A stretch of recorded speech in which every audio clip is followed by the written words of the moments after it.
Good evening बच्चों, क्या हाल चाल है? ठीक है।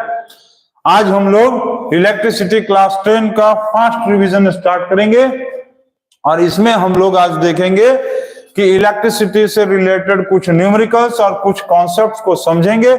और जो भी बच्चे हम लोग के चैनल में पहली बार आए हैं, आप लोग हम लोग के चैनल के क्लास 10 के प्लेलिस्ट में जा सकते हैं और इलेक्ट्रिसिटी के चैप्टर्स का पूरा डिस्क्रिप्शन किया हुआ है, सारी चीजों को समझाया गया। ठीक है, तो जो भी बच्चे आज इलेक्ट्रिसिटी का हम लोग फास्ट रिवीजन स्टार्ट कराने वाले हैं, तो कुछ न्यूमेरिकल्स और कुछ चीजों को बताने वाले हैं, उसको आप समझते जाओ और देखते भी जाओ। तो सब बच्चे आ गए हैं, अब स्टार्ट किया जाए। ठीक है, चलो आ गए हैं बच्चे, स्टार्ट किया जाए। तो बिना समय को बर्बाद किए इलेक्ट्रिसिटी क्लास 10 का फास्ट रिवीजन स्टार्ट किया जाता है। ठीक है, तो आज हम लोग सबसे पहले एक चीज समझेंगे। ये बताओ, मान लो आपको एक क्वेश्चन ये दिया रहता है क्वेश्चन में कि calculate the number of electrons, calculate the number of electrons in one coulomb charge में कितना इलेक्ट्रॉन होता है। एक क्वेश्चन, ये बहुत इंपॉर्टेंट क्वेश्चन होता है। ठीक है, तो इसको हम लोग कैसे सॉल्व करेंगे, अब देखो, चलो सॉल्व किया जाए।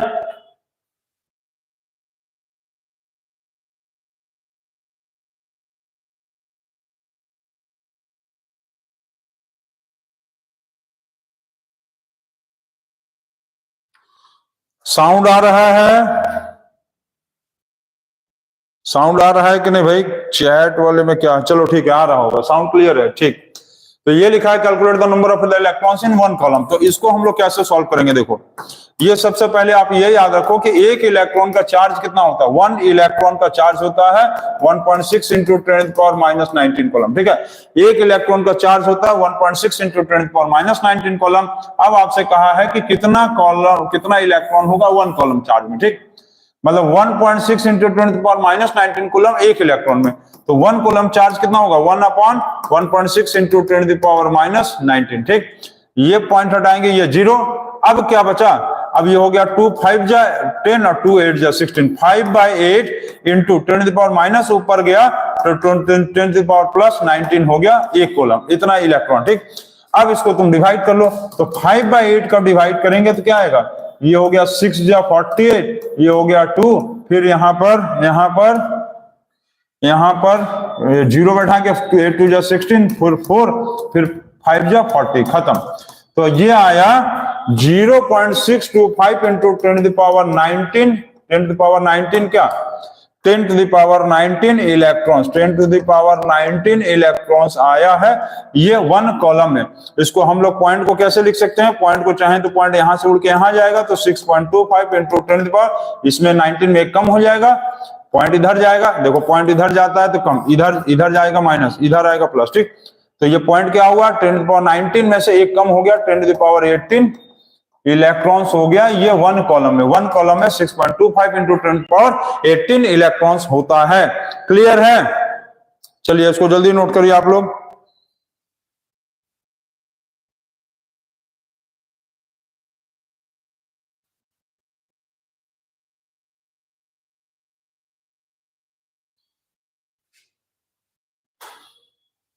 चलिए नोट कर लिए। इसके बाद अब हम लोग नेक्स्ट क्वेश्चन देखा जाए। इसके बाद नेक्स्ट क्वेश्चन, चलिए इस क्वेश्चन में, अच्छा ये एक देखिए, बोर्ड से रिलेटेड क्वेश्चंस को देखेंगे तो बहुत इजी क्वेश्चंस आते हैं बोर्ड में। अब आपको देखते जाओ सब। जैसे कि ये मान लो एक रेसिस्टेंस दिया हुआ है आपको,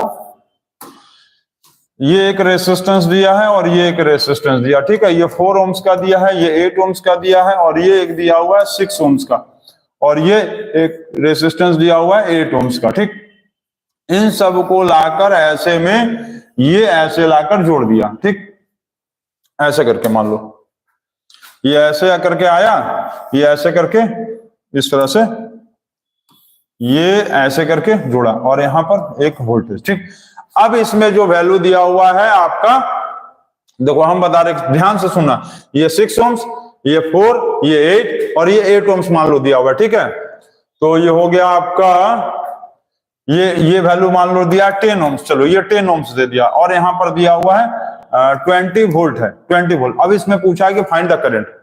आपसे कहा है कि फाइंड द करंट, इसमें दो चीज देखा, फाइंड द फर्स्ट पार्ट में रिजल्टेंट रेसिस्टेंस कहा है, रिजल्टेंट रेसिस्टेंस फर्स्ट पार्ट में, और सेकंड पार्ट में कहा है आपसे इक्विवेलेंट। फर्स्ट पार्ट में आपको कहा रिजल्टेंट रेसिस्टेंस और सेकंड पार्ट में कहा है find the current in the circuit, find the current in the circuit. कितना होगा चलो बताओ। तो जल्दी से कौन देखते हैं सॉल्व करके बता सकता है, जल्दी से बताओ तो देखते हैं कौन बता सकता है इसको, जल्दी से देखते हैं, फटाक से बताओ कौन बता सकता है, जल्दी से बनाओ। तो देखो इसमें हम लोग क्या करेंगे, सबसे पहले एक चीज तुम ध्यान देना कि दो रेसिस्टेंस यदि ये आपस में क्या है पैरेलल, कोई भी दो रेसिस्टेंस यदि आपस में पैरेलल में होगा तो इसका मतलब क्या होता है, पैरेलल का मतलब होता है यदि पैरेलल में कोई रेसिस्टेंस दिया है, दो रेसिस्टेंस, तो उसका हम लोग इक्विवेलेंट रेसिस्टेंस निकालेंगे पैरेलल में। फॉर्मूला होता है R1 into R2 divided by R1 plus R2। मतलब पहले प्रोडक्ट ऊपर प्रोडक्ट डिवाइडेड बाय सम, ऊपर प्रोडक्ट डिवाइडेड बाय सम, ऊपर प्रोडक्ट डिवाइडेड बाय सम। तो इस पूरे का रिजल्टेंट रेसिस्टेंस कितना होगा 4 इंटू 8 डिवाइडेड बाय 4 प्लस 8, मतलब 32 डिवाइडेड बाय 12, मतलब 4 8 जा और 4 3 जा 8/3 हो गया। ठीक है, दो पैरेलल रेसिस्टेंस यदि पैरेलल में दिया है, देखो ये 4 और 8 पैरेलल में है, तो तुम दोनों का प्रोडक्ट करके सम कर दो 8/3 आ गया। ठीक, अब क्या करोगे, ये पूरा कितना हो गया 6, ये हो गया 6, ये पूरा मिलाकर कितना आया 8/3, 8/3, ये कितना है 8। चलिए ठीक, अब ये नीचे इसके साथ दिया है पैरेलल 10 पे, तो क्या करें बताओ, ये लिख लिए।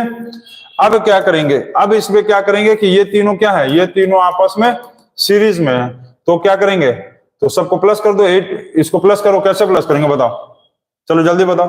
6 + 8/3 + 8 कितना आएगा 3, 6 3 या 18 + 8 3 या 24, सबको ऐड कर दो 32 और 18 हो गया 50/3, मतलब ऊपर का पूरा जो मिलाकर कितना आया 50/3 और नीचे का कितना दिया 10, ऊपर का ये पूरा मिलाकर समझ रहे हो ना, ये पूरा मिलाकर आया 50/3 और ये नीचे का 10 दिया। अब ये दोनों आपस में क्या है, दोनों आपस में है पैरेलल में, तो पैरेलल में सॉल्व कर दो।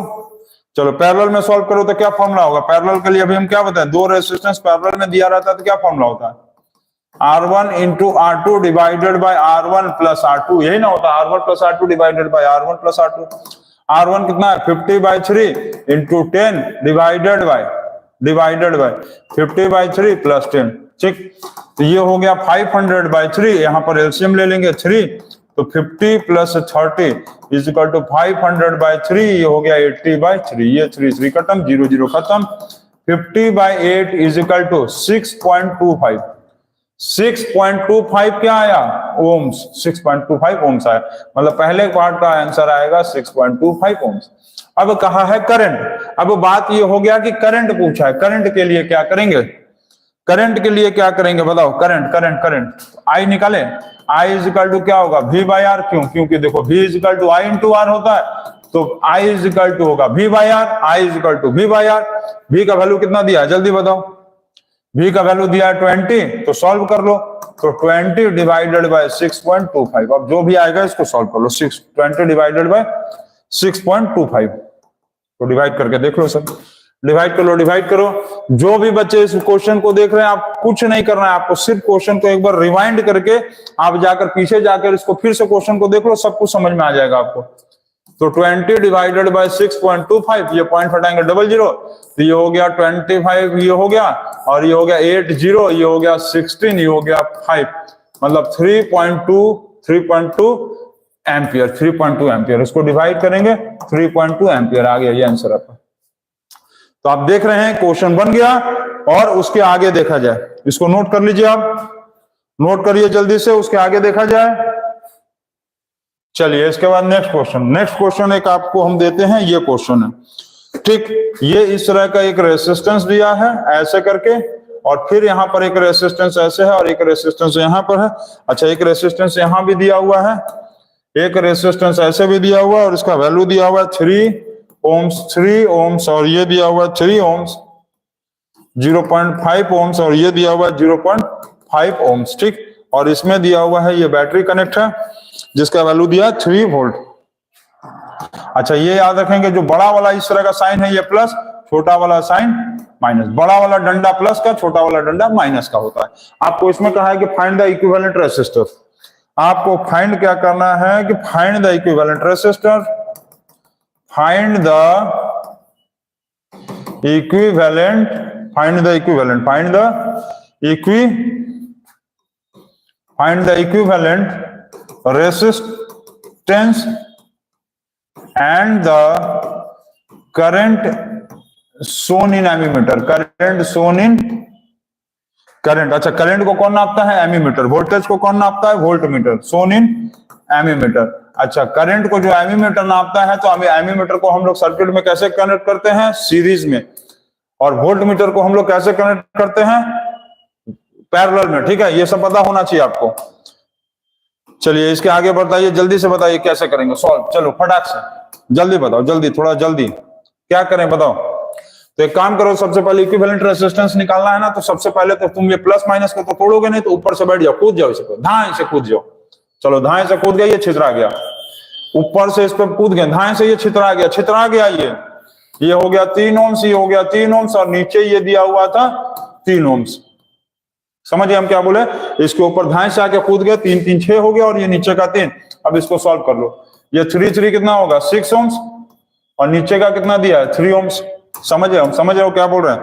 धाए से कूद जाओ उस पे, इस पे धाए से कूद गया, फैल गया, फैल गया। 3 3 6, 3 3 6, और ये 3 6 और 6 पैरेलल में आ गया। किस में आ गया? ये धाए से कूद जाइए, धाए से कूदिए।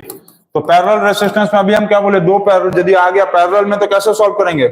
उसका इक्विवेलेंट रेजिस्टेंस फॉर्मूला क्या था? R1 into R2 divided by R1 plus R2। सबसे इजी तरीका है ये। 6 into 3 divided by 6 plus 3, 18 divided by 9 is equal to 2 ohms. 9 ohm, 2 ohms आ गया। मतलब ये पूरा खेला खत्म, पूरा का खेला खत्म हो गया। ये पूरा मिलाकर कितना आया? 2 ओम्स। अब क्या करो? इस पैर को उठा के यहां ले आओ। समझ रहे हम क्या बोल रहे हैं? इस वाले को पकड़ के उठा के ऐसे घिस दो, इस वाले को पकड़ के उठा के ऐसे घिस दो। क्या बचा? बीच में 2 ओम्स। ये पूरा पूरा पूरा कितना आया? 2 ओम्स। ये 0.5 को उठा के घिंच के यहां ले आओ, 0.5। ये 0.5 को उठा के ऐसे घिंच दो इधर, ये 0.5। घिंचा घिंचाई नहीं करना है, बस घिंचा घिंचाई कर दीजिए, खत्म है आंसर के। अब ये तीनों किस में हो गया भैया? तीनों हो गया सीरीज में, सब सीरीज। ये पूरा उड़ा के ले आए 2, इसको ऊपर इधर, इसको ऊपर इधर। अब देखो ये पूरा सीरीज में आया, तो सीरीज के लिए फॉर्मूला क्या होता है? R1 plus R2 plus R3। तो खत्म। 0.5 plus 2 plus 0.5 is equal to 3 ohms. खत्म। अब पूछा है कि V is equal to I into R। बताइए ये कौन सा लॉ है? Ohm's law. ये कौन से इस तरह के लॉ को क्या कहते हैं? V is equal to I into R, मतलब ओम्स लॉ।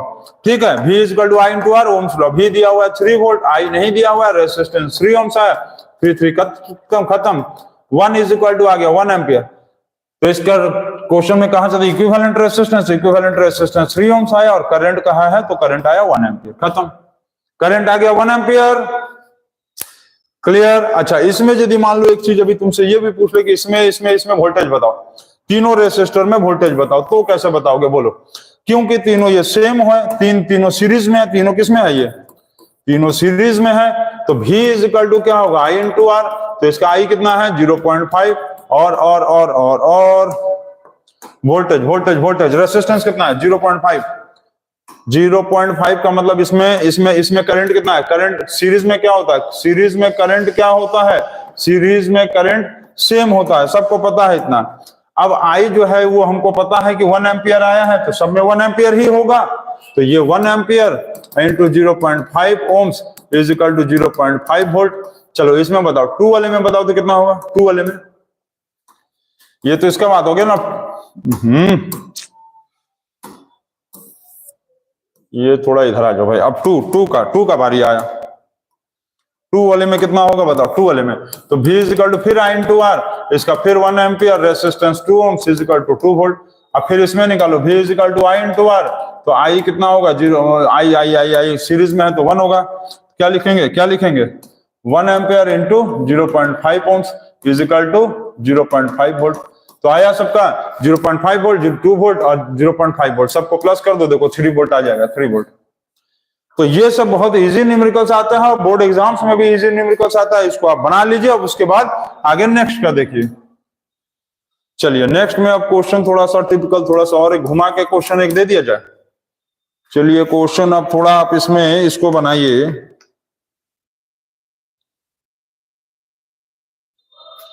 चलिए क्वेश्चन आपको ये दे दिया गया है, find the equivalent resistance, find the equivalent resistance, find the equivalent resistance आपको निकालना है, ठीक है। और इसमें दिया हुआ है ये 3 ओम्स का है, ये 3 ओम्स, फिर दिया हुआ है 3 ओम्स, और यहाँ पर ऐसे करके दिया हुआ है 2 ओम्स, और फिर उसके बाद आपको दे दिया है ऐसे करके, यहाँ पर दे दिया है 1 ओम्स, और ऐसे करके ये आपको यहाँ पर ये प्लस और ये माइनस, ठीक। ये बड़ा वाला डंडा प्लस है, छोटा वाला डंडा माइनस, इक्विवेलेंट रेजिस्टेंस निकालना है। तो बताओ क्या करेंगे? बहुत इजी क्वेश्चन, 1 सेकंड से ज्यादा नहीं लगना चाहिए इस क्वेश्चन में। चलो जल्दी से बताओ तो क्या करेंगे? ये दोनों पैरेलल में है तो पहले इसी को सॉल्व कर दो। क्या फॉर्मूला लगाएंगे? 2 × 2 डिवाइडेड बाय 2 + 2, मतलब 2 to the 4 divided by 4, cut गया, क्या आया? 1 ओम्स, 1 ओम्स आ गया। इसको यहां से खोल दो तो ये चीज यहां आ गया 3 ओम्स। उसके बाद ये कितना दिया है? 3 ओम्स। ये पूरा सॉल्व करके कितना आया? 1 ओम्स। ये कितना दिया है? 1 ओम्स। अब जोड़ लो, अब देखो कितना है। अब बताओ क्या? ये प्लस माइनस सब क्या आया? सब किस में आ गया? सीरीज में आ गया। जोड़ लो। तो RS इज इक्वल टू क्या लिखेंगे? RS इज इक्वल टू क्या लिखेंगे? 3 ohms plus 3 ohms plus 1 ohms plus 1 ohms is equal to 8 ohms. खत्म। एकदम इजी क्वेश्चन, हलवा क्वेश्चन। चलिए नेक्स्ट क्वेश्चन थोड़ा देखा जाए। अच्छा नेक्स्ट देखा जाए। अच्छा ये बताओ क्वेश्चन में, इसमें एक थोड़ा सा टिपिकल क्वेश्चन रहता है, इसको नोट कर लो। अच्छा देखो, पावर, इलेक्ट्रिकल पावर का फॉर्मूला क्या क्या होता है बताओ तो? इलेक्ट्रिकल पावर का फॉर्मूला मतलब P इज इक्वल टू क्या क्या होता है? देखो P का तो फॉर्मूला होता है P is equal to V into I, P is equal to होता है I² इंटू R, और P इज इक्वल टू होता है V² बाय R। ये 3 फॉर्मूला होता है इलेक्ट्रिकल पावर का, जिसमें P जो होता है इलेक्ट्रिकल पावर है, और I क्या होता है? करंट होता है। I क्या होता है? करंट होता है। और V क्या होता है? पोटेंशियल डिफरेंस होता है, ठीक है, पोटेंशियल डिफरेंस होता है। और R क्या होता है? रेसिस्टेंस होता है। क्या होता है? रेसिस्टेंस। और P पावर, और मेनली यही सब चीज है। अब इसमें देखो एक क्वेश्चन जो आता है बोर्ड एग्जाम में, जो बहुत इंपॉर्टेंट, कि दिया हुआ है कि 60 वाट बल्ब है, 60 वाट एंड 100 वाट, 60 वाट और 100 वाट का बल्ब दिया हुआ है। which bulb has more resistance? किस बल्ब का ज्यादा रेसिस्टेंस होगा बताओ? which bulb has more resistance? किस बल्ब का ज्यादा रेसिस्टेंस बनेगा बताओ? which bulb has more resistance? चलो जल्दी से बताओ। तो ये एग्जाम में आने वाला क्वेश्चन है, नहीं आता ही है, एग्जाम में आया हुआ, कई बार आया हुआ क्वेश्चन। तो इस क्वेश्चन को कैसे करेंगे बताओ? 60 वाट जैसे लिख दिया दीक्षांत, देखो एक्सप्लेनेशन रीजन कैसे होगा उसको पता नहीं है, लेकिन हम बता दे रहे हैं, आप ध्यान देना। देखो इसका रीजन क्या होगा कि 60 वाट बल्ब जो है वो क्यों ज्यादा होता है, रीजन भी आता है, ये नहीं कि खाली पूछ लेता है कौन सा। 60 वाट बल्ब का क्या होता है? सबसे पहले ये समझो इसमें तुम, वाट मतलब क्या होता है? पावर का रिलेशन देखना है। पावर का रिलेशन तो सब में है। अब एक चीज ये ध्यान देना कि जो हम लोग हाउस होल्ड में यूज करते हैं, जो हम लोग घर में बिजली यूज करते हैं ना, वो होता है हाउस होल्ड इलेक्ट्रिसिटी। जो घर में यूज करते हैं वो होता है हाउस होल्ड इलेक्ट्रिसिटी। अब हाउस होल्ड इलेक्ट्रिसिटी में यदि देखेंगे तो उसमें जो हम लोग क्या करते हैं? पैरेलल रेसिस्टेंस यूज करते हैं, पैरेलल रेसिस्टेंस को यूज करते हैं। और इसमें क्या होता है कि वोल्टेज जो होगा वो सेम होता है, तो तुमको वोल्टेज को कांस्टेंट लेके चलना पड़ेगा। कांस्टेंट लेके चलेंगे तो इसमें भी है, इसमें है ही नहीं, तो ये फॉर्मूला तो ऐसे ही कट गया। मतलब इस फॉर्मूला पे तो कोई यूज ही नहीं है। यहाँ पर P is equal to V into I है, और एक P is equal to V² by R है। अब यहाँ ध्यान देना, वोल्टेज को तुम कांस्टेंट लेके चलोगे और रेसिस्टेंस के बारे में पूछा है तो ये फॉर्मूला यूज होगा, ये भी खत्म। समझ रहे हो? वोल्टेज को लेके चलना है, वोल्टेज यहाँ सेम है, वोल्टेज को सेम मान लो। अब रेसिस्टेंस को लेके चलना है तो ये फॉर्मूला यूज होगा, ये खत्म होगा। पावर यदि ज्यादा है तो रेसिस्टेंस क्या होगा, कम होगा। क्यों? क्योंकि पावर जो है वो इनवर्सली प्रोपोर्शनल टू रेसिस्टेंस है। Power is inversely proportional to resistance. जिसका पावर ज्यादा उसका रेसिस्टेंस कम, जिसका रेसिस्टेंस ज्यादा उसका पावर कम। समझ गए? तो कहा है कि which bulb has more resistance. Which bulb has more resistance का मतलब क्या है कि 60 वाट है और 100 वाट है। 60 वाट और 100 वाट में इसका पावर कम है तो इसका रेसिस्टेंस ज्यादा होगा, इसका पावर ज्यादा है 100 वाट है तो इसका रेसिस्टेंस कम होगा। इसके हिसाब से पूछा है कि which bulb has more resistance, तो 60 watt bulb, 60 watt bulb, 60 watt bulb has more resistance. बहुत सारे बच्चे क्या करते हैं कि डायरेक्ट खाली वो सिर्फ आंसर तो बता देते हैं लेकिन रीजन पता नहीं होता। तो इस तरह के चीजों से बचो और रीजन भी पता रहना जरूरी है। इसको नोट कर लो। चलिए नोट कर लिए। अब इसके बाद एक नेक्स्ट क्वेश्चन देखते हैं। नेक्स्ट क्वेश्चन देखा जाए। चलिए एक इजी क्वेश्चन दिया हुआ है कि an electric heater is rated, an electric heater is rated at 2 kilowatt, ठीक है, and a fridge of 1.5 kilowatt is operated for 2 hours and 10 hours, 2 hours and 10 hours respectively। कहा है कि calculate the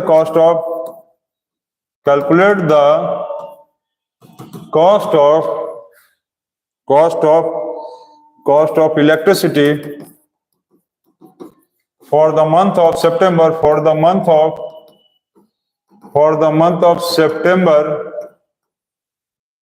at the rate of rupees 5 per unit, ठीक है। Per unit जो है वो 5 रुपया दिया हुआ है, आपको इसका वैल्यू निकालना है। तो चलो जल्दी बताओ क्या होगा, जल्दी बताओ क्या होगा। देखो इस क्वेश्चन में दिया हुआ है, और जितने भी बच्चे इस वीडियो को देख रहे हैं, कई दिन से हम ऑनलाइन क्लास पढ़ाना बंद कर दिए थे, तो उसके लिए घबराना नहीं है, सारा ऑनलाइन क्लासेस पढ़ाया जाएगा और हर चैप्टर का 2 दिन में रिवीजन होगा। और कुछ बच्चे कमेंट कर रहे थे सर एसिड बेस, स्पेशली शायद एक बच्चा है अभिषेक, कहीं छत्तीसगढ़ का है कि कहाँ का है, तो आप परेशान मत होइए। बहुत जल्द जो है क्लास 10 का मैथ और साइंस का सारा चैप्टर्स अपलोड कर दिया जाएगा, आपको मिल जाएगा सारा कुछ। और कार्बन कंपाउंड्स आप लोगों ने कहा था, कार्बन कंपाउंड्स भी हम पढ़ा दिए और उम्मीद है सारे बच्चों को समझ में भी आ रहा होगा, ठीक है। और आपको किसी भी तरह का क्लास 10 में स्टडी मटेरियल का रिक्वायरमेंट है, किसी भी तरह का रिक्वायरमेंट है, आपको नोट्स चाहिए, किसी भी तरह का स्टडी मटेरियल चाहिए, डीपीपी चाहिए, आप ये वाले दिए हुए नंबर पे कंसल्ट कर सकते हैं। 8299745662 इस नंबर पे आप व्हाट्सएप पे कोई भी अपना नाम भेजिए या हाई लिखिए, या आपको सारा स्टडी मटेरियल जो भी रिक्वायरमेंट होगा आपको ये सारे नंबर पे मिल जाएगा आपको। तो आप देखते रहिए और इसके बाद चलिए बनाते भी रहिए। बताओ क्या करेंगे इस क्वेश्चन में, क्या करें जल्दी बताओ, इस क्वेश्चन में क्या करना है फटाक से बताओ। तो इस क्वेश्चन में अब हम लोग देखा जाए तो क्या लिखा है, इलेक्ट्रिक हीटर दिया हुआ। अच्छा, इलेक्ट्रिसिटी वाले का फॉर्मूला क्या होता है, E = P × T, सबको पता है E = P × T। और यहाँ पर ये ध्यान देंगे कि P का मतलब होता है किलोवाट में होना चाहिए, और टाइम जो होना चाहिए आवर में होना चाहिए, और इलेक्ट्रिसिटी का यूनिट होता है किलोवाट आवर। फिर 1 किलोवाट आवर को हम लोग 1 यूनिट बोलते हैं। 1 किलोवाट आवर = 1 किलोवाट आवर का मतलब 1 यूनिट, ठीक। तो हम लोग सबसे पहले निकालेंगे इलेक्ट्रिक हीटर का, किसका, इलेक्ट्रिक हीटर का निकालेंगे। तो H = नहीं, E = क्या करेंगे, E = P × T, ठीक। तो क्या करेंगे, E = P × T। पावर कितना है इसका, पावर दिया है, अच्छा ये इसका इलेक्ट्रिक हीटर का पावर दिया 2 किलोवाट में दिया है, टाइम दिया है 2 घंटा, ये अच्छा ये 2 घंटा चल रहा है, 2 घंटा क्या दिया है 2 आवर, तो हो गया 4 किलोवाट आवर। फिर दिया हुआ है इलेक्ट्रिक हीटर के बाद दिया फ्रिज है, क्या है फ्रिज है, फ्रिज का मतलब E is equal to P into T, power इसका दिया हुआ है 1.5 किलोवाट, 1.5 किलोवाट इंटू इसका टाइमिंग दिया है 10 आवर, 10 आवर, अब इंटू कर देंगे तो 15 किलोवाट आवर।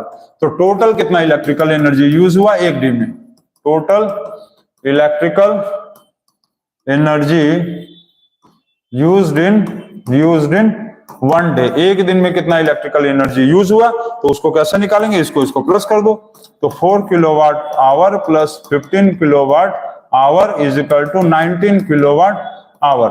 अब ये कहा है कि फॉर द मंथ ऑफ सितंबर, तो सितंबर में कितना मंथ होता है आप बताओ, कितना डे होता है, मतलब सितंबर में होता है 30 डेज, तो सितंबर मंथ में कितना इलेक्ट्रिसिटी कंज्यूम हुआ, तो 19 kilowatt hour into 30 is equal to 570 kilowatt our.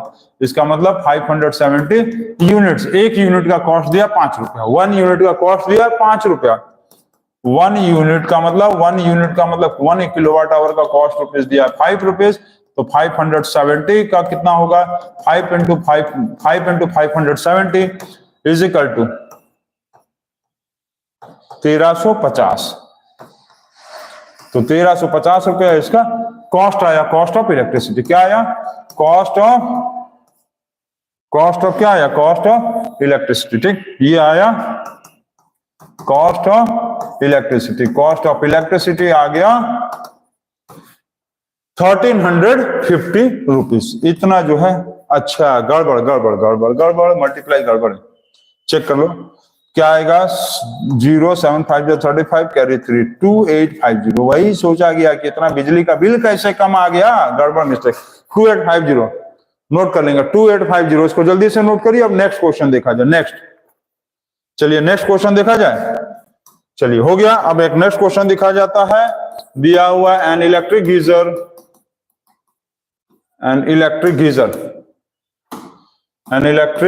GYSER, an electric geyser rated at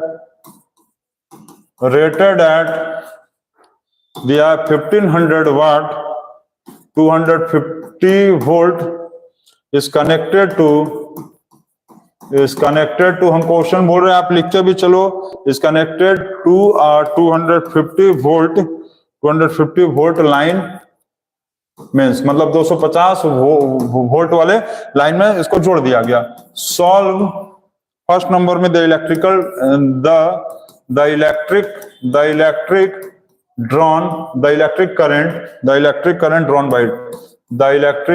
drawn by it, पहला। दूसरा दिया हुआ है एनर्जी कंज्यूम्ड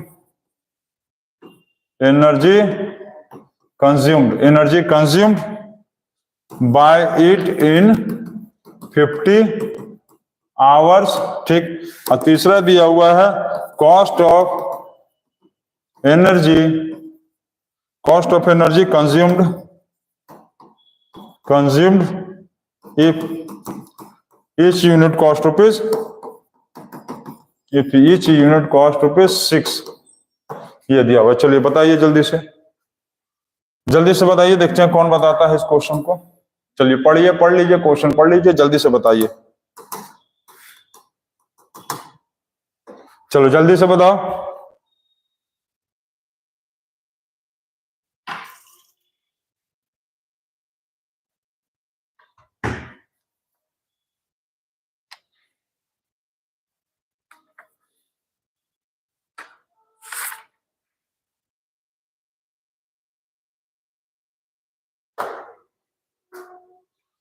चलो बन गया, सॉल्व किया जाए। तो बहुत आसान क्वेश्चन है, देखने में भी और सॉल्व करने में भी। चलो इधर कर लो क्वेश्चन को, थोड़ा सा सॉल्व किया जाए इधर। चलो क्वेश्चन को यहां ले आओ। अब देखो क्या दिया है, क्या लिखा है, एंड गीजर रेटेड एट 1500, ठीक है। तो पावर दिया हुआ है 1500 और लिखा है कि वोल्टेज जो है उसको 250 वोल्ट का लाइन वोल्टेज दे रहे हैं, और लिखा हुआ है कि कैलकुलेट द आई ड्रॉन। अच्छा, तो पावर का फॉर्मूला क्या होता है, P इज इक्वल टू होता है V into I, P is equal to होता है I स्क्वायर इंटू आर, और P इज इक्वल टू होता है V स्क्वायर बाय आर। अब इसमें पूछा क्या है आपसे, करंट का मतलब ये फॉर्मूला लगा दो, तो P is equal to V into I, V कितना, पावर कितना दिया है। अच्छा, ये सारे फॉर्मूला में एक चीज याद रखना, इन तीनों फॉर्मूला में पावर जो होगा हमेशा वाट में होगा। ध्यान देना, इस तीनों फॉर्मूला में पावर जो होगा हमेशा वाट में होगा और P इज इक्वल टू मतलब E इज इक्वल टू, समझ हम क्या बोल रहे हैं, इन तीनों फॉर्मूला में पावर हमेशा वाट में होगा और इस फॉर्मूला में E is equal to P into T में पावर जो होगा हमेशा किलोवाट में होगा और टाइम जो होगा हमेशा आवर में होगा। ये ध्यान रखना जो बोल रहे हैं हम। अब पीस दिया हुआ है 1500, भी हमको दिया हुआ है 250 वोल्ट, आई नहीं दिया है, इसको डिवाइड कर देंगे 1500 डिवाइडेड बाय 250, इसको कैंसिल करेंगे तो 6 एम्पियर आएगा, करंट आएगा 6 एम्पियर। अब कहा है energy consume by in 50 hours, ठीक, एनर्जी कंज्यूम कहा है, तो एनर्जी के लिए E is equal to P into T. अब यहाँ ध्यान देना, पावर किलोवाट में, पावर किलोवाट में होगा, ये जो वाट में दिया था इसको किलोवाट में बदलना पड़ेगा, तो डिवाइडेड बाय 1000 करना पड़ेगा, किलोवाट में हो गया। टाइम दिया हुआ है, टाइम दिया हुआ है 50 आवर्स इंटू 50 आवर्स। अब सॉल्व कर दो, 1 2 खत्म, ये 0 खत्म, तो 15 5 जा 75 किलोवाट आवर आएगा। अच्छा, ये एक चीज आप नोट करना कि 1 किलोवाट आवर में 3.6 इंटू 10⁻6 जूल होता है और 3.6 इंटू 10⁻3 किलो जूल्स होता है और 3.6 इंटू 10 और 3.6 मेगा जूल होता है। ध्यान रखना ये सब मेगा जूल, ठीक, मेगा जूल, समझ गए। 1 किलोवाट आवर में होता है 3.6 इंटू 10⁻6 जूल और 3.6 इंटू 10⁻3 किलो जूल या 3.6 मेगा जूल, ठीक है, इतना नोट कर लेंगे। और अब यहां देखेंगे ये आ गया। अब कहा है कि calculate the cost of the electric energy at the rate of ₹6। अच्छा, मान लो यदि ये कहा होता है, मान लो ये कहा होता कि कन्वर्ट इनटू जूल, जूल में कन्वर्ट करने के लिए कहता, तो 1 किलोवाट आवर में होता है 3.6 इंटू 10⁻6 जूल, तो इसको हम लोग 75 इंटू 3.6 इंटू 10⁻6 जूल का मल्टीप्लाई कर देते, तो कितना हो जाता, 9 3 जा 27, ठीक, तो ये हो जाता 27 0 इंटू 10⁻6 जूल। इसको 2.7 इंटू 10⁸ जूल भी लिखा जा सकता था, समझ गए। 75 का 3.6 से मल्टीप्लाई करेंगे तो ये आएगा 270, तो इतना जूल आ गया। अच्छा, अब इसके बाद कहा है कॉस्ट, तो कॉस्ट निकालने के लिए 6 रुपीज, तो थर्ड पार्ट में यदि पूछा होता तो क्या करता है, कॉस्ट निकालने के लिए क्या करेंगे, 75 किलोवाट आवर है तो 75 इंटू क्या करेंगे 6, तो ये हो जाएगा 450 रुपया, 450 रुपीज। सर नोट कर लिए, सब लोग नोट कर लिए इसको। हम पहले भी बताए थे कि क्लास 6 यूनिट का क्लास स्टार्ट होगा, क्लास 10 को अभी पढ़ाया जा रहा है, ये जब खत्म हो जाएगा तो स्टार्ट होगा, ठीक है, तो आप लोग परेशान मत होइए, और बिल्कुल स्टार्ट होगा, ये खत्म होने दो, स्टार्ट होगा। इसको नोट कर लो, जल्दी से नोट करो सब लोग,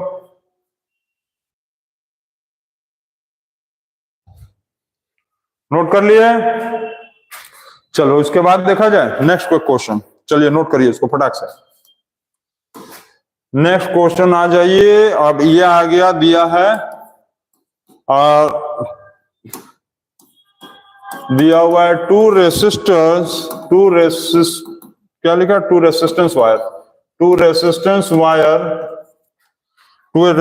wires of the same material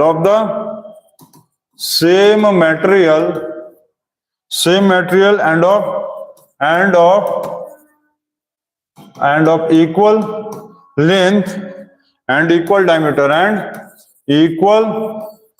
diameter are first connected in series and then in parallel in an electric circuit, ठीक है, in an electric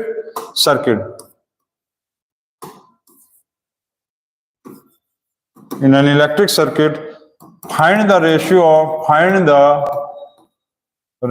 of heat produced, find the ratio of the heat produced in series and parallel combination। ये NCERT का question है, ठीक है, ये बहुत important question है और एनसीईआरटी का क्वेश्चन है और ये बहुत ही ज्यादा इंपॉर्टेंट भी है। ठीक है, तो इसको सॉल्व किया जाए। तो क्या दिया हुआ है क्वेश्चन को पढ़ लीजिए आप और इसके बाद आप देखते रहिए। बस 10 मिनट बाद जो है क्लास 6, 7, 8 का स्टार्ट होगा ऑनलाइन क्लासेस। अभी इसको आप फटाक से देखो। तो क्या लिखा है पढ़ लो।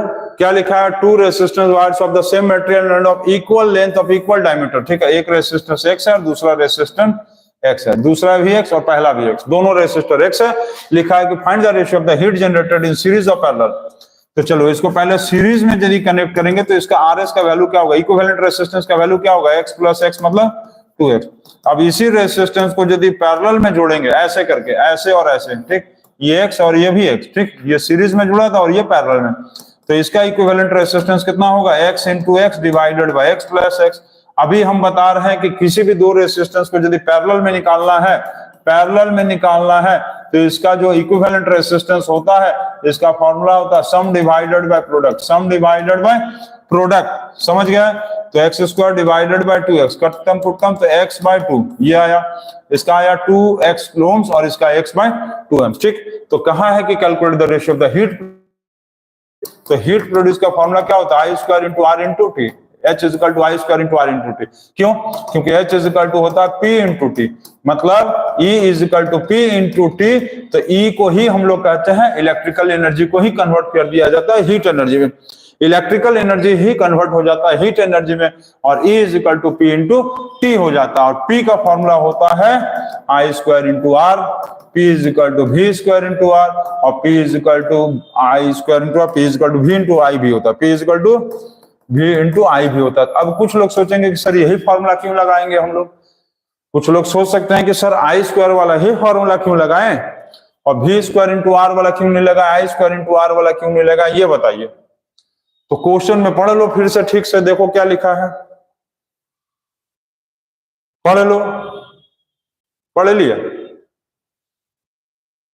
कौन सा लगाएंगे बताओ।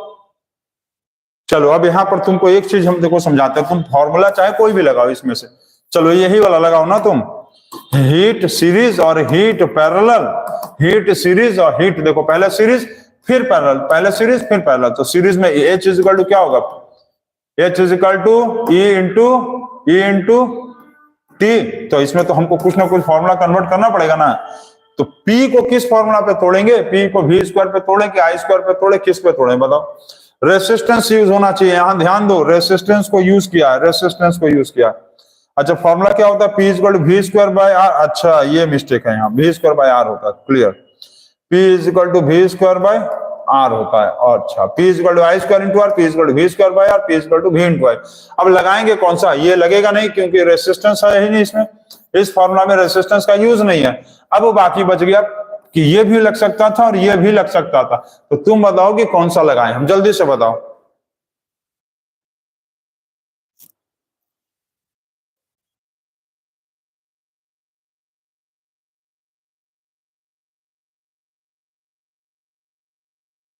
चलो सोच के जल्दी से बताओ कि क्या करें हम, जल्दी बताओ।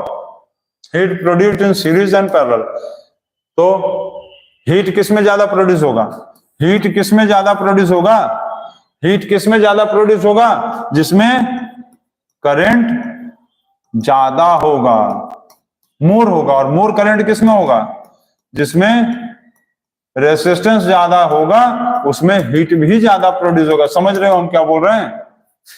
यदि सीरीज में चल रहा है, इसका मतलब है कि रेसिस्टेंस ज्यादा बना रहा, रेसिस्टेंस ज्यादा बना रहा है मतलब करंट को ज्यादा देर के लिए रोकेगा, करंट को जब ज्यादा देर के लिए रोकेगा तो वो हीट भी ज्यादा प्रोड्यूस करेगा। पैरेलल में यदि चलेगा, रेसिस्टेंस कम होगा, कम करंट को कम रोकेगा, तो तुरंत भाग जाएगा, हीट प्रोड्यूस कम करेगा। तो ये ध्यान देना, हम जो बता रहे कि हीट यदि प्रोड्यूस करने वाला कंडीशन कहाँ दिया, हीट प्रोड्यूस करने वाला कंडीशन कहाँ दिया, तो आपको सीरीज वाले ही में कनेक्ट करना है, मतलब करंट वाला लेवल चलना, करंट वाला। यदि आपको हीट प्रोड्यूस करने वाला चीज दे दिया तो तुम सीधा सीरीज का मतलब करंट वाला फॉर्मूला लेके चलना, करंट वाला मतलब ये वाला लेके चलना, ये वाले को छोड़ देना।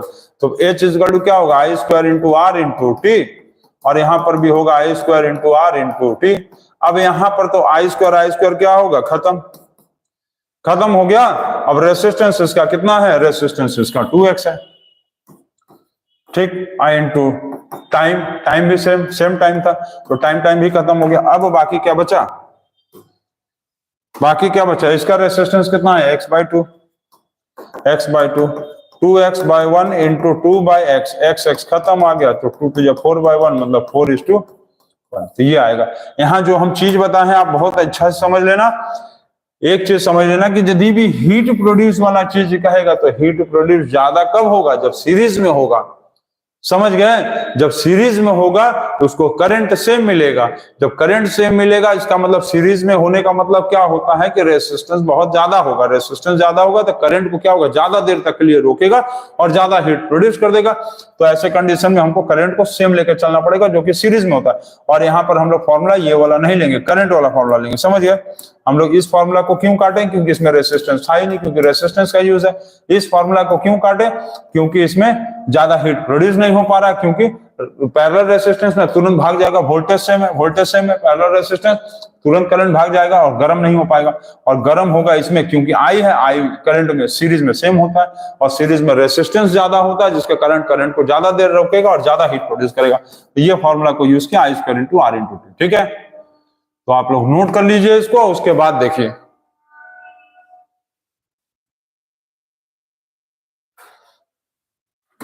हो गया, चलिए नेक्स्ट क्वेश्चन। नेक्स्ट क्वेश्चन दिया हुआ है 4 resistors of each 1 ohms या 4 ohms are connected in parallel and such 4 combinations are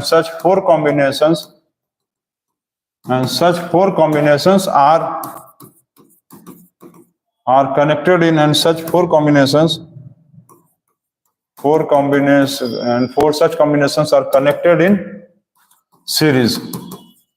Find the equivalent resistance. इस के कंडीशन में आपको इक्विवेलेंट रेसिस्टेंस बताना है कि क्या होगा, इक्विवेलेंट रेसिस्टेंस बताना है। चलिए जल्दी बताइए, कमेंट बॉक्स में देखिए, बताइए जल्दी से कि हम बता दें। चलिए हम बता देते हैं, इसमें बहुत इजी क्वेश्चन है। इसमें क्या कहा है कि 4 रेसिस्टर्स को पहले ऐसे करके जोड़ लिया है पैरेलल में, ठीक, ऐसे 4 रेसिस्टर्स को पैरेलल में जोड़ा है जिसका 4 ohms और 4 ohms का है। अब इस तरह के 4 कॉम्बिनेशन को क्या कहा है, इस तरह के 4 कॉम्बिनेशन को सीरीज में ले लिया। किस में लिया, सीरीज में, मतलब ऐसे 4 कॉम्बिनेशन को किस में ले लिया, सीरीज में, ऐसे 4 कॉम्बिनेशन को, ठीक। अब ये वैल्यू जो है ये सब कितना है, सब 4 ohms का, 4 ohms सारा वैल्यू 4 ohms का है। तो एक का पहले निकाल लो कितना आएगा, तो पहले सीरीज के पैरेलल, पहले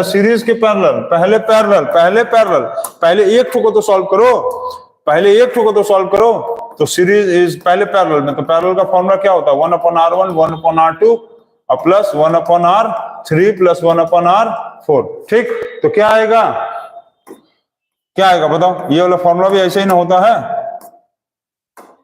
1/RP, तो 1/RP is equal to 1/4 ohms, 1/4 ohms, 1/4 ohms और 1/4 ohms, ठीक। अब क्या करें, अब क्या करें, जल्दी बताओ, अब जल्दी बताओ क्या करें फटाक से।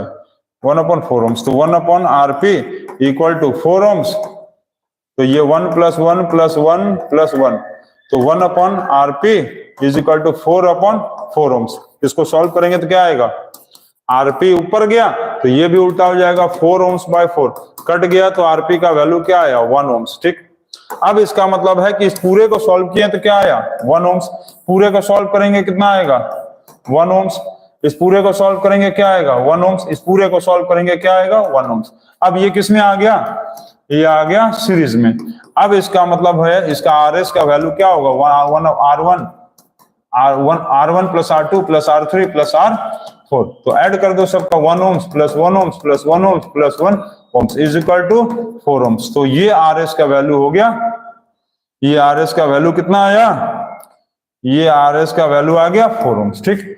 तो ये आंसर आ गया आपका 4 ohms और ये क्वेश्चन आपका खत्म हो गया, ठीक। तो ये क्वेश्चन आपका बन गया है। अब आप क्या करेंगे कि इस तरह के क्वेश्चंस को प्रैक्टिस करिए और बार बार प्रैक्टिस करिए। यदि आप चाहते हैं कि बोर्ड एग्जाम्स में अच्छा नंबर आए तो प्रैक्टिस करिए। आपको जाते जाते एक क्वेश्चन हम दे रहे हैं, उसको आप कमेंट बॉक्स में हमको जरूर से बताइएगा।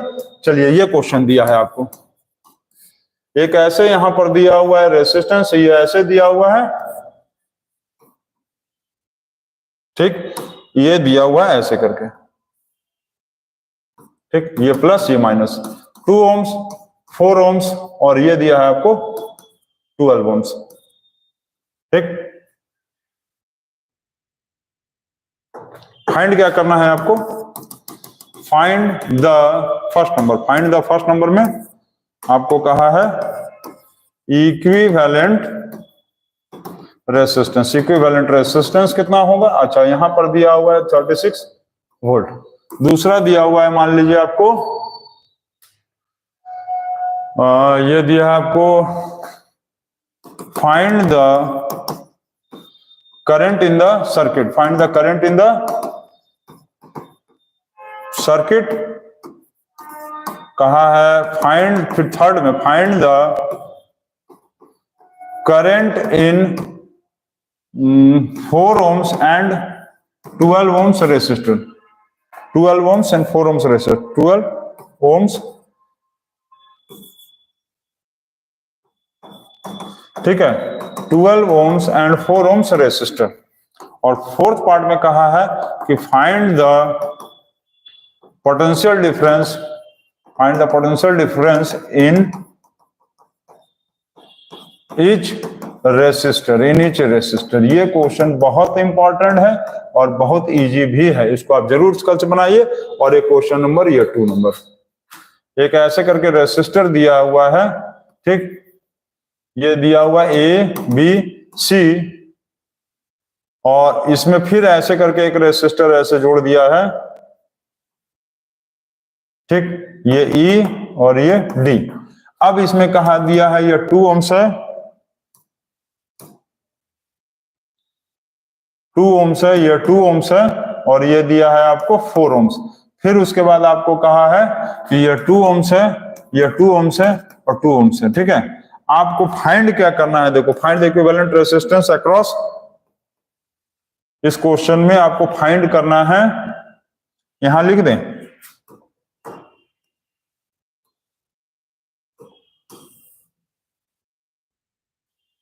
चलिए इतना नोट करिए, पहले इसको अलग कर देते हैं। इस क्वेश्चन को चलिए अलग कर लेते हैं, थोड़ा सा इधर ले आते हैं। इस क्वेश्चन में आपको कहा है find the equivalent resistance, find the equivalent resistance across. First part में कहा है बीसी, सेकंड पार्ट में कहा है बीडी और थर्ड पार्ट में कहा है ईडी। ये 3 पार्ट को आपको, ये दोनों क्वेश्चन को आप कमेंट बॉक्स में जरूर से सॉल्व करके बताइए। कमेंट बॉक्स में सॉल्व करके बता सकते हैं आप मेरे व्हाट्सएप नंबर पे 8299745662 वाले नंबर पे आप चाहे तो सेंड भी कर सकते हैं आप, ठीक है। ये नंबर मेरा व्हाट्सएप नंबर है, तो कोई भी बच्चा चाहे तो इसको सॉल्व करके इस नंबर पे कमेंट कर सकता है। इसको कमेंट करिए, चाहे इस नंबर पे व्हाट्सएप पे आप पेज पे सॉल्व करके हमको बता सकते हैं। तो आप लोगों को उम्मीद है कि बिल्कुल अच्छा लगा होगा। और आज का क्लास इतना ही, और कल जो है फिर अब हम लोग जो है 6:45 PM पे आएंगे और क्लास 10 का इलेक्ट्रिसिटी चैप्टर का रिवीजन करेंगे। क्लास 10 का रिवीजन, कौन सा चैप्टर का, इलेक्ट्रिसिटी का। और आज के लिए बस इतना ही। Thank you and bye.